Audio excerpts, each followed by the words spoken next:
तो बच्चों आज की क्लास शुरू करते हैं। जैसे कि आप जानते हो हमारा जो टॉपिक चल रहा है कक्षा 10 की गणित एनसीईआरटी गणित चल रही है, और उसके अंदर हम जो बात कर रहे थे किसकी पहला अध्याय जिसका नाम है वास्तविक संख्याएं, और एनसीईआरटी पूरी गणित होने वाली है यहाँ पे। तो आप हमारे साथ बने रहिएगा। इसमें आपको मैंने प्रश्न 1 और प्रश्न 2 है ना ऑलरेडी पहले से ही हमने फर्स्ट वीडियो के अंदर जो प्रोवाइड करा दिया गया है। एक्सरसाइज 1.2 की एक्सरसाइज कौन सी रहेगी 1.2, ठीक है। एक्सरसाइज 1.2 का क्वेश्चन नंबर फर्स्ट और क्वेश्चन नंबर सेकंड है ना, इससे पहली वाली वीडियो में अपलोड कर चुका हूँ, वहां से आप वॉच कर लीजिए। और इसके बाद अब जो आपका थर्ड क्वेश्चन है, थर्ड क्वेश्चन क्या कह रहा कि अभाज्य गुणनखंड विधि द्वारा निम्नलिखित पूर्णांकों के एलसीएम और एचसीएफ ज्ञात कीजिए। क्या ज्ञात करना है? एलसीएम तथा एचसीएफ ज्ञात करना है। कौन सी विधि से? अभाज्य गुणनखंड विधि से। तो मैं आपको बता दूं, अभाज्य गुणनखंड विधि का मतलब होता है कि अभाज्य संख्याएं ही जो होने चाहिए वो किसी संख्या का यदि फैक्टर आती हैं, यानी कि किसी संख्या को क्या आते हैं, संख्या के जो अभाज्य गुणनखंड होने चाहिए। और अभाज्य गुणनखंड मतलब अभाज्य संख्याएं, और अभाज्य संख्याएं वो संख्याएं जो स्वयं से कटे या फिर वो किसी और से ना कटें, ठीक है, सिर्फ स्वयं से और एक के अलावा, उनको कहते हैं अभाज्य गुणनखंड। चलिए देखते हैं हम पहला अपना क्वेश्चन। जैसे पहला क्वेश्चन इन्होंने दिया है 12, ठीक है, फिर ये दिया इन्होंने 15, फिर इधर दिया है 21, ठीक है। तीनों को क्या करने हैं? फैक्टर करने हैं, अभाज्य गुणनखंड करने हैं। तो 2 से काटो, 2 छंग 12, 2 से ये फिर डिवाइड हो जाएगा, है ना। तो 2 3 6, अभी होगा 3 एकम 3, ठीक है। यहाँ 15 के अभाज्य गुणनखंड देखते हैं क्या आएंगे। ये किससे कटेगा? 3 से, 3 पंजे 15 और 5 एकम 5, ठीक है। तो इसके अभाज्य गुणनखंड ये हो गए। ये भी किससे कटेगा? 3 से, 3 सत्ते 21 और 7 एकम 7। तो यहाँ जो अभाज्य गुणनखंड आए हैं वो क्या आए हैं? अभाज्य गुणनखंड। तो अभाज्य गुणनखंड देख लेते हैं। 12 के क्या आ गए? 2 गुणा 2 और गुणा 3। फिर उसके बाद 15 के अभाज्य गुणनखंड कितने हैं? 3 गुणा 5 गुणा, बस इतने ही हैं। फिर उसके बाद में 21 के अभाज्य गुणनखंड कितने हैं? 3 गुणा 7, ठीक है। अब यहाँ पे बात करें एचसीएफ की, तो एचसीएफ इसका कितना आया? एचसीएफ जो होता है वो कॉमन वाली चीज होती है। तो देखिए इसके अंदर 3 कॉमन है, ठीक है। क्या कॉमन है? 3 कॉमन आ रहा है। तो यही क्या बन गया हमारा? एचसीएफ बन गया, यानी कि इसका एचसीएफ आया 3। अब हम बात करते हैं किसकी? एलसीएम की। तो एलसीएम क्या है? एलसीएम जो इसके अंदर कॉमन है उसको भी रिटर्न करना है गुणा लगा के, और जो एचसीएफ 12 के जो फैक्टर में 2 गुणा 2 ये जो बच गया वो भी हमें क्या करना है? 2 गुणा 2 कर देना है। और इस 15 के फैक्टर में 3 तो कॉमन हो गया, अब बचा क्या? 5, इसको भी लिख देना है। इसमें क्या बचा? 7, उसको भी लिख देना है। तो यहाँ से अगर इसकी गुणा करते हैं, 3 दूनी 6 दूनी 12, 12 पंजे 60, और 60 सत्ते कितना हो जाता है? 6 सत्ते 42, यानी कि एलसीएम जो इसका आएगा वो कितना आएगा? 420, ठीक है। तो इसका ये एलसीएम हो गया, ये इसका एचसीएफ हो गया, ठीक है। पहला क्वेश्चन क्लियर हुआ, ठीक। अब चलते हैं इसके नेक्स्ट क्वेश्चन पे। नेक्स्ट क्वेश्चन क्या है? नेक्स्ट क्वेश्चन हमारा है 17, 23 और 29। देखिए 17, 23 और 29। अब कभी भी याद रखना, यदि वो कोई अभाज्य संख्या है जो स्वयं से ही कट रही है या फिर वो 1 से कट रही है, तो वो हमेशा याद रखना किसी अन्य संख्या से नहीं कट सकती, क्योंकि वो स्वयं से कटेगी। तो 17 एकम 17, और ये कटेगी 23 एकम 23, और ये कटेगी 29 एकम 29, ठीक है। इसके अभाज्य गुणनखंड क्या होगा? तो यहाँ लिखना है अभाज्य गुणनखंड,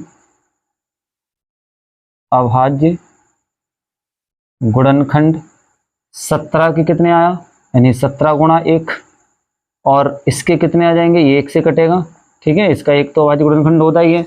तो 23 के गुणनखंड हो गए 23 गुणा 1, और इसी प्रकार से 29 यानी 29 के गुणनखंड हो गए 29 गुणा 1। एचसीएफ क्या बना? Highest common factor. तो एचसीएफ जो हमारा आया इसके अंदर 1 कॉमन है, तो एचसीएफ क्या रहेगा हमारा? 1 ही रहेगा। तो एचसीएफ तो हो गया 1, फर्स्ट आंसर यही आ गया।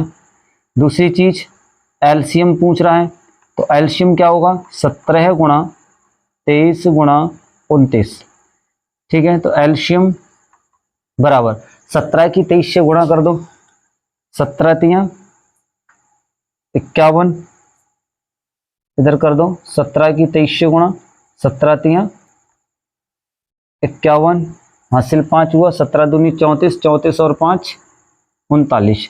और इधर क्या बचा, 29 गुणा में बचा, तो 9 एकम 9, 9 नेम 81, हासिल हो गया 8, 9 तिया 27, 27 और 8 35, 2 एकम 2, 2 नेम 18, 2 तिया 6 और 1 7, 9, 2 और 1 3, 8 5 13 के 3 हासिल 1, 3 7 10 और 1 11, यानी कि कितना आ रहा है 11,339। ठीक है, कितना आ रहा है इसका 11,339,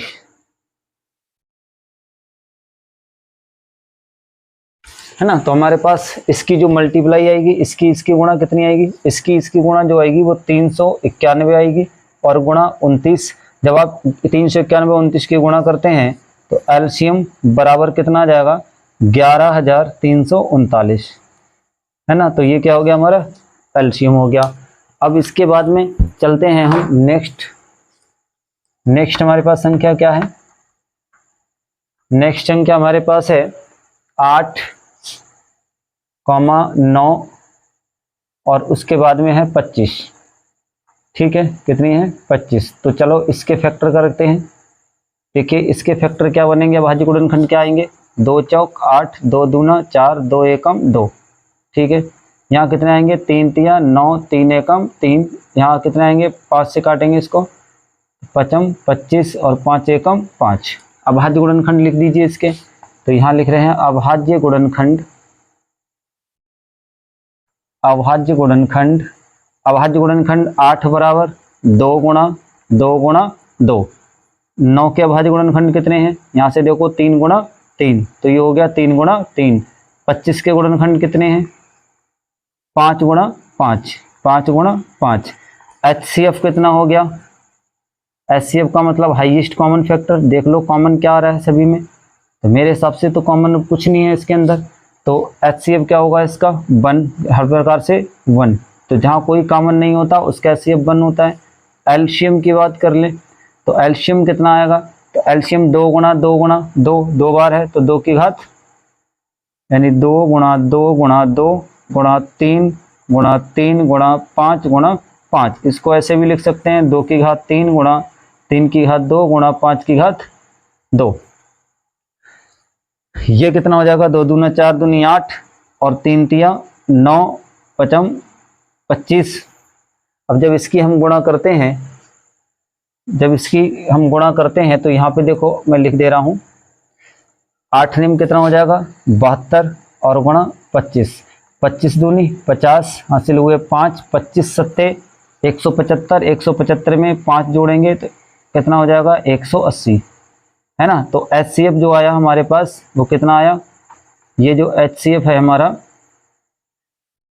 HCF तो ऊपर हो गया, एलसीएम निकलेगा तो एलसीएम बराबर ये आया हमारा 1800। एक आंसर आपका ये हो गया। ठीक है, तो आपका ये क्या रहा, ये आपका रहा HCF आंसर हो गया, यही इसमें क्या हो गया आपका एलसीएम आंसर हो गया। ठीक है, तो अब हम चलते हैं अपने क्वेश्चन नंबर 4 की तरफ। ठीक है, तो क्वेश्चन नंबर देखिए क्या कहता है 4।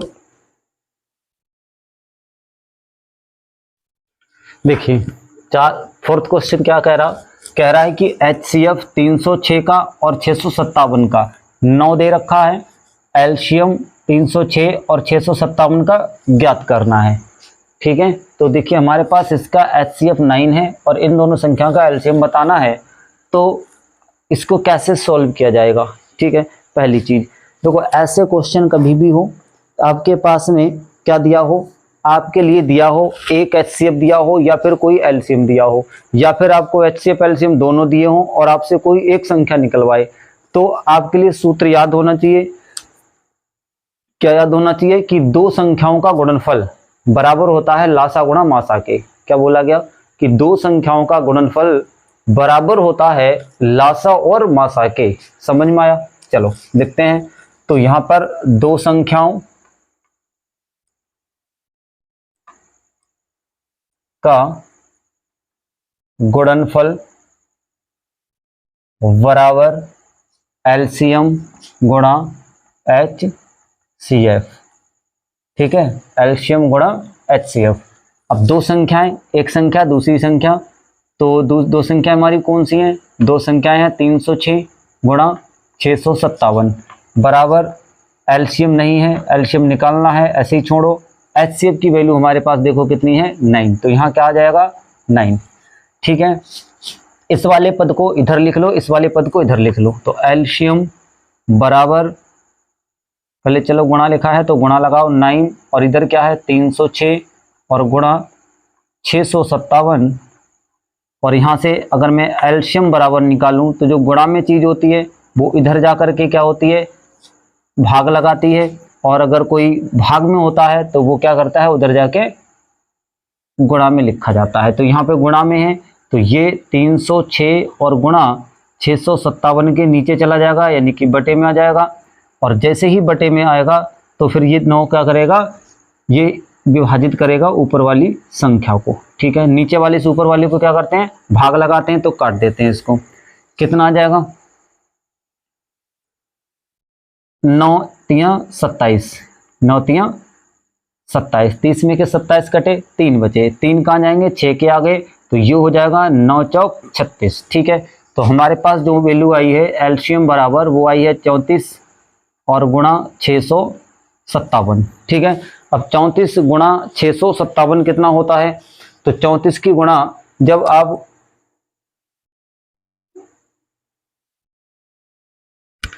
657 से करते हैं तो यहाँ चलो इसको करके देखते हैं। 657 गुणा 34, 4 सत्ते 28, हासिल का 2, 4 पंजे 20 और 2 22, हासिल 2, 4 छंग 24 और 2 26 हो रहा है, 3 सत्ते 21, हासिल 2, 3 पंजे 15, 15 और 2 17 के साथ हासिल 1, 3 छक 18 और 1 19, 8 2 और 1 3, 7 6 13 का 3, 9 2 11 और 1 12 का 2, कितना आया 12,338, ठीक है। 12,011 12, अच्छा हासिल 2 आएगा, एक हासिल लेके जाएगा यानी 2 हो जाएगा, तो 22,338, यानी एलसीएम की जो वैल्यू आई है हमारे पास, एलसीएम बराबर जो आया वो आया 22,338, ठीक है। तो ये क्या बन गया, आपका आंसर बन गया, ठीक है, ये क्या बना, आंसर बन गया, ठीक। चलो अब चलते हैं हम अपने अगले क्वेश्चन, प्रश्न नंबर 5 की तरफ। देखिए हमारा जो 5वां क्वेश्चन है, प्रश्न 5 है 1.2 का, तो कह रहा है कि जांच कीजिए कि क्या किसी प्राकृतिक संख्या n के लिए संख्या जो 6 की घात n अंक शून्य पर, या फिर आप इसको 0 नहीं कहोगे, आप इसको शून्य कह सकते हो, यानी शून्य पर समाप्त होती है, ठीक, या फिर आप इसको 0 पे समाप्त कह सकते हो, ओके। तो ये 0 पर समाप्त कब होती है, तो कोई भी संख्या है, पहले इस चीज को समझना है थोड़ा सा।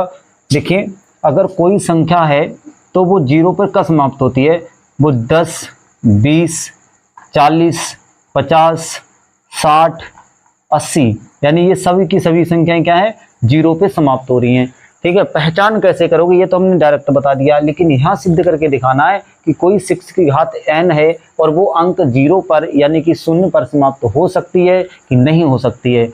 तो देखिए यानी शून्य पर कब समाप्त हो सकती है, अगर इनको आप 10 से भाग लगाओ, 10 एकम 10, इसको 10 से भाग लगाओ, 10 दूनी 20, इसको 10 से भाग लगाओ, 10 चौक 40, 10 से भाग लगाओ, 10 अट्ठे 80, 60 को भाग लगाओ 10 से, 10 छंग 60, 50 को भाग लगाओ 10 से, 10 पंजे 50, यानी कि कोई भी संख्या ऐसी उठाओ जो शून्य पर समाप्त होती है। जैसे इसके लास्ट में 0 शून्य पे समाप्त है, 0 शून्य पे समाप्त है, 4 के पीछे 0 शून्य पे समाप्त है, 50 5 के पीछे 0 50 शून्य पे समाप्त है, 6 के पीछे 0 60 शून्य पे समाप्त है, 80 शून्य पे समाप्त है। तो जितने भी शून्य पे समाप्त होगी वो समाप्त कब हो सकती है, जब वो 2 से विभाजित होती है ना। तो इसके लिए ये थोड़ा सा कथन लिखना पड़ेगा, और वो कथन क्या लिखना पड़ेगा, तो देखिए बाबू क्या कथन लिखना पड़ेगा हमारे पास, यानी कि कोई भी संख्या है वो 0 पर कब समाप्त हो सकती है।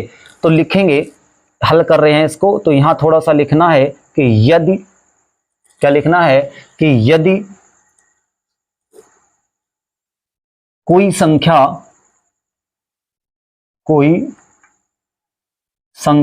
0 पर,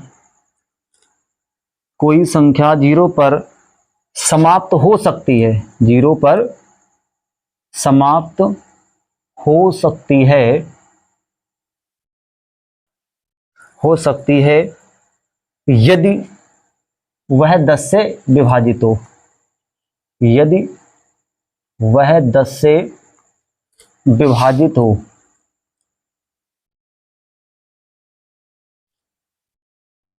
या दूसरे शब्दों में, या दूसरे शब्दों में कैसे लिख दो, या 2 गुणा 5 से विभाजित हो।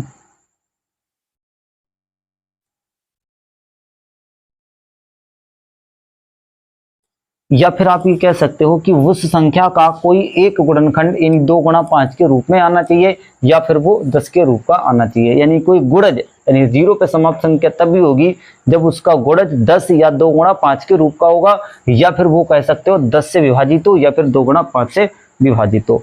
ठीक है, तभी वो कोई संख्या है वो 0 पर क्या हो सकती है, समाप्त हो सकती है। ये 2 गुणा 5 क्यों लिखा, तो यहाँ से लिखता हूं, देखो 10 के गुणनखंड क्या होते हैं, 2 गुणा 5। ठीक है, तो या तो 10 के गुणनखंड 2 गुणा 5 से विभाजित हो, या फिर वो खुद 10 से कोई संख्या विभाजित हो, तभी वो 0 पे समाप्त हो सकती है। चलो हमारे पास क्या है, हमारे पास है 6 की घात n। अगर मैं 6 की घात n जो दे रखी है, ये 6 की पावर जो n दे रखी है, तो इस 6 के पावर n के अगर मैं फैक्टर करके देखूं, अभाज्य गुणनखंड करके देखूं, तो क्या आ रहा है, देखो 6 की पावर n के अभाज्य गुणनखंड, अभाज्य गुणनखंड बराबर क्या हो जाएगा, 2 गुणा 3, और ऊपर इसकी घात n है तो n लगा रखा है, यानी कि 2 गुणा 3 के रूप में आ रहे हैं। किसके रूप में आ रहे हैं, 2 गुणा 3 के रूप में आ रहे हैं। या इसको और अगर डिटेल में देखें तो 2 की पावर n बन गया और गुणा 3 की पावर n बन गया। ठीक है, तो 6 के गुणनखंड क्या बन गया भाज्य, 2 की पावर n, 3 की पावर n, ये बने हमारे गुणनखंड। अब इसके बाद देखिए हमने कहा कि उसके गुणनखंड में कोई संख्या 0 पर जब समाप्त होगी जब वो 10 से विभाजित हो, या फिर 2 गुणा 5 के रूप में उसके फैक्टर आने चाहिए। तो आप इसमें देखो 2 गुणा 3 आ रहा है, तो इसमें 5 के अवर n नहीं आ रहा। कहने का मतलब 2 के गुणा के साथ में 5 के गुणा की पावर भी n आनी चाहिए थी, जो कि इसके अंदर नहीं आ रही है। तो हम क्या लिखेंगे, हम लिखेंगे 6 की पावर n के अभाज्य गुणनखंड में, अभाज्य गुणनखंड में 5 नहीं है, क्या नहीं है, 5 नहीं है, इसलिए, ठीक है, इसलिए 6 की पावर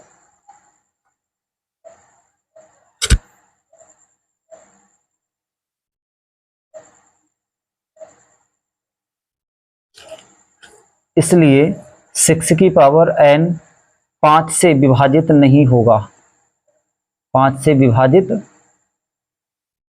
नहीं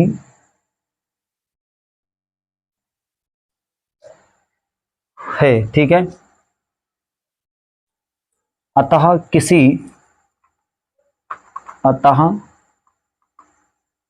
भी प्राकृत, क्या लिख दिया था इन्होंने लिखा दिया था कि किसी भी प्राकृतिक संख्या, प्राकृत है तो प्राकृत संख्या 6 की घात n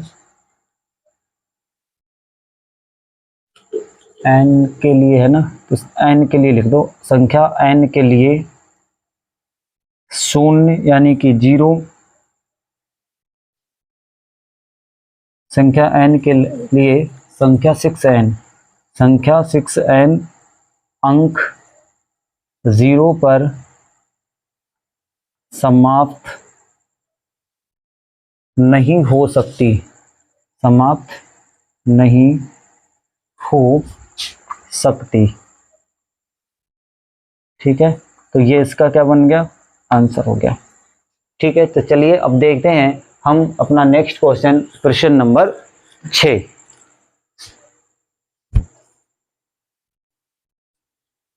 एक बार इसका स्क्रीनशॉट ले लो या पॉज करके आप इसको नोट कर लो। ठीक है, देखते हैं प्रश्न नंबर 6। देखो क्या कह रहा है 6 क्वेश्चन। सिक्स क्वेश्चन बोल रहा है कि व्याख्या कीजिए कि 7 गुणा 11 गुणा 13 प्लस 13 और 7 गुणा 6 गुणा 5 गुणा 4 गुणा 3 गुणा 1 गुणा नहीं प्लस 5 भाज्य संख्याएं हैं। ये बताना है सिद्ध करके कि ये दोनों भाज्य संख्याएं हैं या फिर नहीं है। तो देखो मैं बता दूं कि भाज्य संख्या कब होती है। भाज्य संख्या जब होती है जब किसी संख्या के दो से अधिक गुणनखंड होने चाहिए। भाज्य संख्या कब होती है कि किसी संख्या के यदि 2 से अधिक फैक्टर आते हैं तो या फिर 2 से अधिक फैक्टर या 2 से ज़्यादा फैक्टर आते हैं तभी वो संख्या भाज्य मानी जाएगी, अन्यथा किसी भी कंडीशन में वो संख्या भाज्य नहीं हो सकती। किसी की संख्या के 2 फैक्टर आ रहे, 2 मतलब जो है गुणनखंड आ रहे, तो वो संख्या भाज्य नहीं मानी जाएगी, अभाज्य मानी जाएगी। तो यहाँ पर भी यही याद रखना है कि कोई संख्या भाज्य कब होती है, तो वह संख्या भाज्य जब होती है तो भाज्य जब उसके 2 से अधिक भाजक होते हैं या 2 से अधिक गुणनखंड होते हैं। तो चलिए अब हम देखते हैं। तो आप हल में ही लिख दो, पहले चाहे लिख सकते हो कि भाज्य संख्याओं के 2 से, यानी कि यदि ऐसे लिख दो आप, यदि कोई संख्या भाज्य होती है तो उसके भाजक या गुणनखंड कह सकते हो 2 से अधिक होते हैं, 2 से अधिक होते हैं। यानी यदि कोई संख्या है, और यदि कोई संख्या भाज्य कब होती है, तो यदि कोई संख्या भाज्य होती है तो समझ लो कि उसके भाजक या कह सकते हो गुणनखंड 2 से क्या होते हैं, अधिक होते हैं। तो चलो इसी नियम को फॉलो करते हुए हम यहाँ देखते हैं 7 गुणा 11 गुणा 13 और प्लस 13। ठीक है, दूसरी तरफ आ जाओ, 7 गुणा 6 गुणा 5 गुणा 4 गुणा 3 गुणा 1 प्लस 5। ठीक है, इधर देखिए, इधर 3 कॉमन, 13 कॉमन है तो 13 को बाहर निकालो, बच क्या गया 7 गुणा 11 और यहाँ से 1 13 निकल गया तो बचा 1 और यहाँ से 13 निकल गया तो बचा 1। तो ये हुआ 13, 11 सत्ते 77 एकम 77, 77 और 1 कितना हो जाएगा 78। ठीक है, अब देखिए इसके अंदर एक तो 13 फैक्टर बना और एक बना 78 और कुछ नहीं तो 1 होता ही है। ठीक है, 1 होता ही है। अब इसमें देखो, इसमें क्या है, 2 से अधिक गुणनखंड है। क्या है, 2 से अधिक गुणनखंड प्राप्त होते हैं, 2 से अधिक गुणनखंड प्राप्त होते हैं। ठीक है, तो अब देखिए इधर यहाँ पे देखो, इसमें 5 और यहाँ से 5 दोनों कॉमन लेते हैं बाहर, 5 कॉमन लिया, अंदर बचा 7 गुणा 6 गुणा 5 की जगह 1 बचा, गुणा 4 गुणा 3 गुणा 1 प्लस 5। चलो यहाँ देखो कितना बना, 7 छंग 42 एकम 42 गुणा 4 तियो 12 एकम 12। देखो 7 छंग 42, 42 एकम 42 यहाँ आ गया, 4 तियो 12 एकम 12 यहाँ आ गया और प्लस का 5। 5 42 की 12 से गुणा तो 12 दूनी 24, 12 चौक 48, 48 और 2 50 और यहाँ कितना हो गया 5। ठीक है, कितना हुआ 5।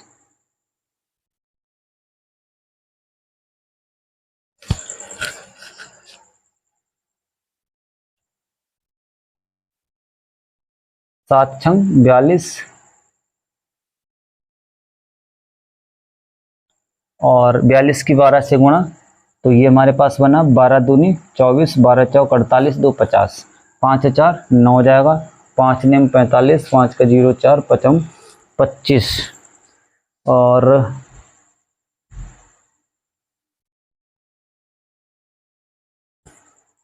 हमने इसमें शायद कुछ भूल रहे हैं लिखना, हाँ 2 नहीं लिखा इसके अंदर, सॉरी गलती हो गया।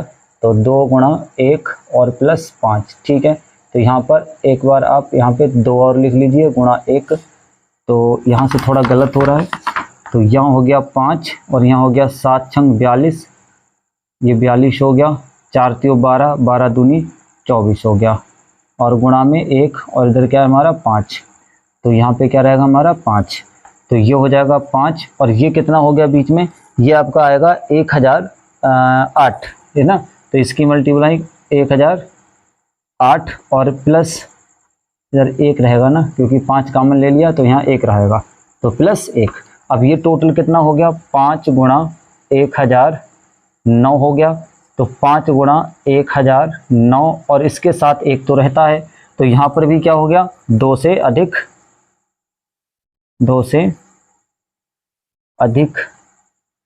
गुणज या गुणनखंड प्राप्त होते हैं। ठीक है, ये दोनों में क्या होते हैं, इतने गुणनखंड प्राप्त होते हैं, तो हम क्या लिख सकते हैं, देखिए यहाँ आ जाइए, अतः क्या पूछा है कि भाज्य संख्याएं हैं, अतः दोनों ही संख्याएं भाज्य होंगी, क्या होंगी, भाज्य होंगी। ठीक है, तो यही क्या बना आपका आंसर। तो प्रश्न नंबर 6 हमारा कंप्लीट हो गया। एक बार फिर समझो, ये हमारे पास सवाल दिया हुआ है, हमने इसके 13 कॉमन ले लिया, 13 कॉमन लिया 1 हो गया, यहाँ पे 1 बच गया, 7 गुणा 11 7 77, 77 में 1 जोड़ा 78, 78 की 13 से गुणा, 78 से 13 गुणा का मतलब नहीं करना है मुझे सिर्फ फैक्टर बताने हैं, तो एक तो 13 हुआ, एक 78 हुआ, साथ ही साथ हमेशा 1 होता है, तो इसके 2 से अधिक गुणनखंड प्राप्त होते हैं, इसलिए ये संख्या क्या होगी, भाज्य मानी जाएगी।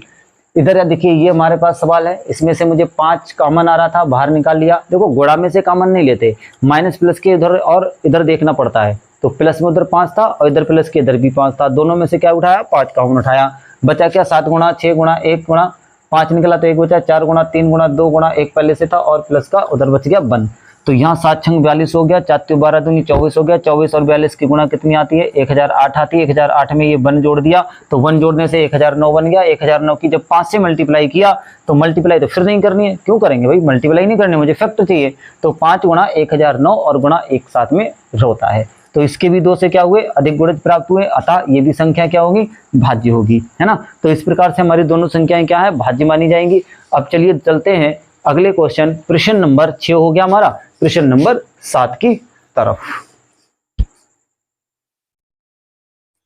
तो देखिए प्रश्न नंबर 7 थोड़ा बड़ा है लिखने में, तो बोर्ड पे मैं लिख नहीं रहा, अपनी एनसीईआरटी बुक लेके बैठना। उसमें देखिए क्या कह रहा है कि किसी खेल के मैदान में के चारों ओर एक वृत्ताकार पथ है और इस मैदान का एक चक्कर लगाने में सोनिया को 18 मिनट लगते हैं। कितने मिनट लगते हैं सोनिया को, 18 मिनट लगते हैं। जबकि इसी मैदान को, है ना, जबकि इसी मैदान को, कौन सा मैदान, ये एक मैदान है वृत्ताकार, इस पे जब सोनिया दौड़ती है, कौन दौड़ती है, सोनिया, है ना, इस पे कौन दौड़ती है, सोनिया जब दौड़ती है, ठीक है ना, ये कौन दौड़ती है, सोनिया। जब ये सोनिया दौड़ती है तो एक पूरा चक्कर लगाने में इसके लिए कितने मिनट लगते हैं, इसके लिए लगते हैं 18 मिनट। ठीक है, कितने मिनट लगे, 18 मिनट। फिर कह रहा है कि वही यानी उसी मैदान का एक चक्कर लगाने में रवि को 12 मिनट लगते हैं। यानी कोई लड़का है एक और वो इसी को चक्कर को लगाता है, यानी इसी के लिए लगाता है। अब यहाँ पे कोई एक और लड़का है, ठीक है, ये कोई एक लड़का है, और एक लड़का जब दौड़ता है तो वो लड़का यहाँ से जब चलता है, अब इस पे ये लड़का जब दौड़ेगा इसी चक्कर को लगाएगा पुनः, तो उसको कितने लगते हैं, 12 मिनट। कितने लगते हैं, 12 मिनट लगते हैं। फिर कह रहा है, मान लीजिए कि वे दोनों एक ही स्थान और एक ही समय पर चलना प्रारंभ करके एक ही दिशा में चलते हैं, तो कितने समय बाद वे पुनः प्रारंभिक स्थान पर मिलेंगे। यानी कि ये दोनों क्या करते हैं, एक साथ दौड़ लगाते हैं, एक चक्कर इतने मिनट में लगा लेते हैं। सोनिया 18 मिनट में लगा लेती है, रवि 12 मिनट में लगा लेता है। ठीक है, ये कौन है, सोनिया है, और ये कौन है, रवि है। ठीक है, तो रवि के द्वारा एक चक्कर में लिया गया समय 12 मिनट और सोनिया के द्वारा लिया गया समय 18 मिनट। ठीक है, चलो इसको सॉल्व करते हैं। अब हल देखिए कैसे करना है। प्रश्न नंबर 7 का हल है, मैंने लिखा नहीं बोर्ड पे, अपना आराम से एनसीईआरटी से देख करके क्वेश्चन को लगाना, समझ में अच्छे से आएगा, आप अच्छे से इसको देखना। देखिए क्या होता है, जब किसी संख्या की बात आती है, इस तरह का अगर प्रश्न दिया जाता है कि नहीं पुनः किस समय पे मिलेंगे, तो पुनः जब किस समय की बात आती है तो हमेशा वहां पे क्या निकलता है, एलसीएम निकाला जाता है। अब देखिए यानी कि रवि को कितने लगते हैं, रवि को 12 मिनट, कितने मिनट, 12 मिनट, ठीक है। अच्छा सोनिया को कितने मिनट दे रहा है, देखो सोनिया को लगते हैं, जबकि लिख लोगे, जबकि सोनिया को 18 मिनट लगते हैं, सोनिया को कितने लगते हैं, 18 मिनट, ठीक है। अब कह रहा है एक समय बाद दोनों अपने प्रारंभ स्थान पर होंगे, यानी कि वो एक समय के बाद ऐसी जगह एक समय ऐसा आएगा कि दोनों ये आपस में क्या हो जाएंगे, एक प्रारंभिक अवस्था पे होंगे जहां से वो चले थे, ठीक है। तो इनसे पूछ रहा है कितने समय बाद, 12 मिनट लगते हैं, ठीक है, लिखने लगते हैं 12 मिनट लगते हैं। तो एक समय बाद दोनों क्या होंगे, दोनों अपनी कहाँ होंगे, दोनों अपनी कहाँ हो जाएंगे, प्रारंभ स्थान पर, अपने कहाँ प्रारंभ, हाँ ठीक है, क्या हो जाएंगे, अपने प्रारंभ, जहां से उन्होंने शुरू की थी ना, प्रारंभ अवस्था पे होंगे, ठीक है, प्रारंभ अवस्था पर होंगे, ठीक है। और वह समय क्या होगा, यानी जब प्रारंभिक अवस्था पे होंगे तो वह समय क्या होगा, तो देखो वह समय जो होगा ना, और वह समय 12 और 18 दोनों का एलसीएम होगा, वह समय 12 और 18 का एलसीएम होगा। इसका मतलब आपको समझ में आ गया होगा कि क्या करना है, एलसीएम निकालना है। तो चलिए फिर इसका एलसीएम निकाल देते हैं। देखिए 18, तो 18 के फैक्टर कितने होते हैं, 2 दूना 2 तियां 6 और 6 तियां 18, 2 तियां 6 तियां 18। 12 के फैक्टर कितने हो गए, 2 दूना 4, 4 तियां 12, ठीक है। एलसीएम क्या बना, एलसीएम जो कॉमन है वो एक बार, तो 2 गुणा 3 कॉमन हो गए, ऊपर वाले में बचा 3, गुणा में लिख दिया 3, नीचे वाले में बचा 2, इसमें लिख दिया 2। तो एलसीएम बराबर क्या आया, 2 तियां 6, 6 तियां 18, 18 दूनी 36, 18 दूनी 36, ठीक है। इस प्रकार जो होगा, यानी कि इस प्रकार रवि और सोनिया को, रवि और सोनिया तो थे, इस प्रकार रवि और सोनिया 36 मिनट बाद, कितने मिनट बाद, 36 मिनट बाद अपने प्रारंभ स्थान पर होंगे।